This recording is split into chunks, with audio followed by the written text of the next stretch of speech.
All right, so continuing with the vocabulary here. Let me just see if I could shift this. Yes. Nope. All right, we get cut off slightly, which is a little annoying. Nope. All right. So 1.2, again, get your notebooks out, get ready to write. So 1.2, we're going to talk about measurements of segments and angles. And again, more vocabulary to add to the mix. So when we talk about classifying angles, there are 4 options that we can have. These are our 4. Acute angle is an angle that's greater than 0 but less than 90. So if we were to write that as a compound inequality, our angle, I'm going to put that there so you know it's not a symbol for, it's less than 90 degrees, but it's greater than 0 degrees for an acute angle. And that's just a sample on the right-hand side. A right angle measures 90 degrees, and I'm going to tell you that you're going to start to see this little box here. If you see that little box, then you know it's equal to 90 degrees, or it's a right angle. An obtuse angle is greater than 90 but less than 180. So my angle would be less than 180 degrees and greater than 90 degrees. And for a straight angle is equal to 180 degrees. It's a straight line. Think of it like that. So now what we're going to start to touch on a little bit is congruent angles. So when we talk about congruence, this is the symbol we're going to use right here. So this is our symbol for congruence. The nice thing is what you're going to find in geometry is there's lots of ways of adding symbols in to sort of reduce the amount of writing that you're going to have to do, because this class is a lot of writing, especially when we get to proofs. So the congruent symbol is basically an equals sign with that little squiggle above it. And what the congruent angles are, those are angles that have the same measure because they're congruent, they're equal. Congruent segments are segments with the same length. So if you have these 2 diagrams here, AB and CD, and they both are marked as 3 centimeters, well, then we can make a congruent statement out of it that says that segment AB is congruent to segment CD. All right, so you're going to start, again, you should not be writing the word congruent basically ever again. You should always be filling in that symbol for the word whenever you want to use it. So typically when we talk congruence, what we use is we use these little tick marks to indicate whether we have congruent angles or whether we have congruent segments. So if we're saying here that KG is congruent to TR, well, I'm going to just put 3 here just because that's what's drawn. Here's KG and here's TR. I'm going to put the congruent symbols there. For the second one, if I'm saying that GH and RS are congruent, GH and RS. You don't want to put 3 again because it doesn't match with the other 2, so you just give it a different number. And then one instance for the angles, if we say K and T, just put these little hook bracket things. So K and T are congruent, just so you can see who matches up with who. But the symbols are important, especially as we get into proofs, because it's going to allow you to see what segments match up and what angles match up. All right, let's see what's next. All right, so let's do a couple examples here. All right, so first example, again, what I would recommend doing is, I know it's kind of hard, but maybe like cover up the answer a little bit just so you don't see it, and you can definitely practice with this stuff because come assessment time, it definitely gets more challenging with these problems. So it says, given angle ABC is a right angle. Angle 1 is 3x plus 4 and 2 is x plus 6. So this is a very straightforward type of question. So we know ABC is a right angle. So if it's a right angle, I can add my little box there to show that it's a right angle. Angle 1, which is labeled here, is 3x plus 4. So I'm going to add the 3x plus 4. And angle 2 is x plus 6.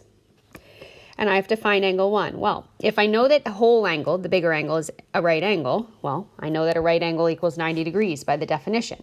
So I can take my algebra skills and I can add up the two angles that make up that larger angle and set it equal to 90. So that's where this 3x plus 4 plus x plus 6 equals 90 come from. You get x equal to 20, and then for angle 1, all you got to do is you always go back. Algebra, usually you stopped at x or finding the variable, but with geometry, you're going to find that there's always that extra step there. So you're going to go back and you're just going to take that x and you're going to sub that in to the angle 1 formula, and you end up with 64 degrees. So it's an angle, so just make sure that you do have a degree sign on there. All right, number 2, it says given there is a right angle at each corner of P, R, S, and T. So I'm going to add that in there. Also get rid of this line. All right, so now it says for A, if TPO was 60, then RPO is what? Okay, well 60 plus what equals 90 degrees, and that would be 30 for that one. For the next one, TOP, well, if TOP was 50, then POR, well, oops, so sorry. Then POR is this guy right here. Well, if you look, this is a straight line. Thinking of angles, we know that a straight line equals 180. So 50 plus some angle equals 180. And that's where the 130 comes from. And then what you're going to learn in geometry is you never really base anything off of a picture. But for right now, if we were to just look at TOS, we're going to classify it. So if this angle's 50, then we know that the one next to it, again, adds up to 180. So this is 130, we said. Again, we're going off the numbers given, or you can just look at it. But we are basically focusing on this angle right here. It is clearly larger than 90 degrees, and that is why it is marked as obtuse for that. All right, let's do this one.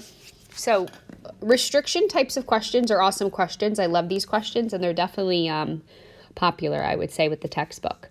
So it says angle B is an acute angle. Okay, and then the diagram is drawn over here, and we can see that B also has the value of 2x plus 14. So there's two parts to this. What are the restrictions on angle B, and what are the restrictions on X? So if we just talk about B itself, from up here, it says that B is an acute angle. So since we know that angle B is acute, and angle B has to be bigger than 0 and less than 90, we can make ourselves a compound inequality, just like I had done on the front page in terms of your notes with this section when we had written the compound inequality for the definition. Okay, so purely we're basing it off of the fact that it's acute. It has nothing to do with anything value-wise yet. That's where part B comes in. So part B is now saying what are the restrictions on X itself. So this is where we have to put information in. So we already know that the measure of B is between 0 and 90. Okay, but we know that B, according to our diagram, is also equal to the 2x plus 14. So we're just going to sub that in for our measure of angle B because we have to get X in there somehow. So now we have two equations, or we have a compound inequality. So what we're going to do is we break it up into two equations. The first equation is going to be 0 is less than 2x plus 14. The second equation is going to be the 2x plus 14 is less than 90. And we're going to solve each side. So the left-hand